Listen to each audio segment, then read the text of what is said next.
साल 1849 अमेरिका के कैलिफोर्निया में खबर फैलती है कि पहाड़ों में सोना मिला है। हजारों लोग अपना घर बार छोड़कर वहां भागने लगते हैं। इसे कहा गया गोल्ड रश। सबको लगा कि वो करोड़पति बन जाएंगे, लेकिन सच पता है क्या है? भाई सच ये है कि सोना खोदने वाले ज्यादातर लोग भूखे मर गए और खाली हाथ लौटे। जबकि अमीर कौन बना? अमीर वो बने जिन्होंने उन खदानों के बाहर कुल्हाड़ी, फावड़ा और नीली जीन्स बेची थी। उन्हें ये नहीं फर्क पड़ता था कि सोना मिले या ना मिले, उनका सामान तो बिकना ही था। आज 2026 में हम फिर से एक ऐसे ही गोल्ड रश के बीच में हैं और इसका नाम है एआई। आज भी भीड़ वही गलती कर रही है जो 1849 में हुई थी। हर दूसरा इंसान, हर व्यक्ति जो भी इन्वेस्टमेंट कर रहा है उसको लगता है कि भाई एनवीडिया, माइक्रोसॉफ्ट, गूगल, अमेरिका में तो सारे स्टॉक्स भाग गए, ये टेक्नोलॉजी वाले, और हम पीछे रह गए, यही सोना है। लेकिन दोस्तों, यहाँ एक बहुत बड़ा ट्विस्ट है। जब पूरी दुनिया एक तरफ भागती है तो पैसा वहां नहीं बनता। पैसा वहां पर सिर्फ भीड़ होती है और पैसा होता है दूसरी जगह। कहां पर? जैसे महंगे शेयर, भारी रिस्क और हर रोज बदलती तकनीक। क्या आप वाकई इस दौड़ में जीत पाएंगे जहां बड़े खिलाड़ी बहुत सारे पहले से ही बैठे हैं? शायद नहीं। लेकिन उस भीड़ से दूर कुछ ऐसी भी कंपनियां हैं जो इस पूरी एआई क्रांति का फावड़ा और कुल्हाड़ी बन रही हैं, और मैं इन्हें कहता हूं द एआई बैकबोन। इसके बिना ना तो चैट जीपीटी एक शब्द लिख सकता है, ना ही सोरा कोई वीडियो बना सकता है।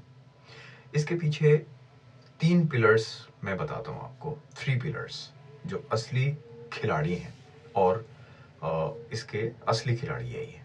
तो पहला है द साइलेंट मूवर्स। सोचिए, एक ऐसी चिप जिसकी कीमत एक लग्जरी कार के बराबर हो, क्या उसे एक साधारण ट्रक में भेजा जा सकता है? बिल्कुल नहीं। एआई चिप्स को बनाने से लेकर उसके डेटा सेंटर तक पहुंचाने के लिए एक ऐसा लॉजिस्टिक नेटवर्क चाहिए जो दुनिया में सबसे सटीक हो। यही वो इनविजिबल इंजन है जो एआई की सप्लाई चेन को जिंदा रखता है। और अगर ये गाड़ियां रुक गईं तो एआई का दिमाग रुक जाएगा। दूसरा है डेटा सेंटर्स। डेटा सेंटर्स में इंडिया भी बहुत पैसे खर्च कर रहा है। सारी बड़ी बड़ी कंपनीज डेटा सेंटर्स सेटअप करने के लिए पैसे इन्वेस्ट कर रही हैं। अब तो अंतरिक्ष में भी डेटा सेंटर को लगाने की बात की जा रही है। तो देखिए, ये है डिजिटल किले, यानी डेटा सेंटर्स जो हैं यहाँ पर सारा डिजिटल डेटा आपका रहता है। यहाँ गर्मी इतनी होती है कि लोहा पिघल जाए, और डेटा इतना है कि सारी दुनिया की लाइब्रेरी उसमें समा जाए। तो इन कंपनियां इन किलों को खड़ा कर रही हैं। असल में एआई की जमीन की जो मालिक हैं वो यही हैं। सोना मिले या ना मिले, किराया तो इन्हें मिलेगा। और तीसरा और लास्ट है पावर और कूलिंग। ये एक ऐसी बात है जो शायद किसी ने आपको बताई हो, बहुत सारे लोगों को भी पता होगा कि भाई एआई बहुत प्यासा है, उसको बहुत ज़्यादा इलेक्ट्रिसिटी की ज़रूरत है। साधारण सा जो सर्च इंजन है, उसको जलाने के लिए एक बिजली के बल्ब जितनी खपत आती है। और ये सर्वर, जब बहुत सारा काम होता है तो सर्वर इतना ज़्यादा गर्म हो जाता है कि उसको करोड़ों लीटर पानी चाहिए कूलिंग के लिए, बिजली चाहिए। तो कूलिंग रुक गई तो एआई का पूरा साम्राज्य ढह जाएगा। तो इसलिए असली पैसा उन कंपनियों में है जो इस प्यासे दानव की प्यास बुझा रहे हैं। मैं इसको प्यासा दानव कहता हूँ। अच्छा, इसके पीछे की साइकोलॉजी क्या है वो हम समझते हैं। हम इंसानों की कमजोरी है कि हमें ना चमक बहुत पसंद है। हम वो देखना अच्छा लगता है हमें जो स्क्रीन पर हो, और इसे कहते हैं द शाइनी ऑब्जेक्ट सिंड्रोम। हम ऐप देखते हैं, हम पावर ग्रिड नहीं देखते, हम बॉट देखते हैं, हम वेयर हाउस नहीं देखते। लेकिन याद रखिए, इतिहास गवाह है, जीत हमेशा उसकी होती है जिसने नींव पर दांव लगाया हो, मीनार पर नहीं। तो अब बताइए, आपका गेम प्लान क्या है?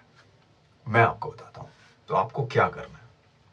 आपको एआई के नाम पर जो सॉफ्टवेयर कंपनीज हैं, आप उन्हें मत ढूंढिए। ये मत सोचिए कि भाई एआई जो बना रही हैं बस उन्हीं में पैसा लगाया जाए। अपनी रिसर्च को उन क्षेत्रों में ले जाइए जो एआई को संभव बनाते हैं, जो एआई के बैकबोन है। जैसे पावर इंफ्रास्ट्रक्चर हो गया, स्पेशलाइज्ड लॉजिस्टिक्स हो गया, डेटा सेंटर हो गया, उसका कंस्ट्रक्शन हो गया। इससे रिलेटेड आप स्टॉक्स ढूंढिए, इससे रिलेटेड कंपनीज ढूंढिए जो अभी शुरुआत कर रही हैं, और उसमें आप अगर इन्वेस्ट करेंगे तो जाहिर है पैसा भी बन ही सकता है। और ये सोचिए कि क्या मैं सोना ढूंढ रहा हूँ या फिर मैं फावड़ा बेचने वाली कंपनी ढूंढ रहा हूँ। तो अगर आपको ये निवेश का नज़रिया, अलग नज़रिया है थोड़ा, अगर पसंद आया हो तो ये वीडियो ज़रूर उन दोस्तों के साथ शेयर करें एआई की भीड़ में जो खोए हुए हैं। तो मिलते हैं अगले वीडियो में। धन्यवाद।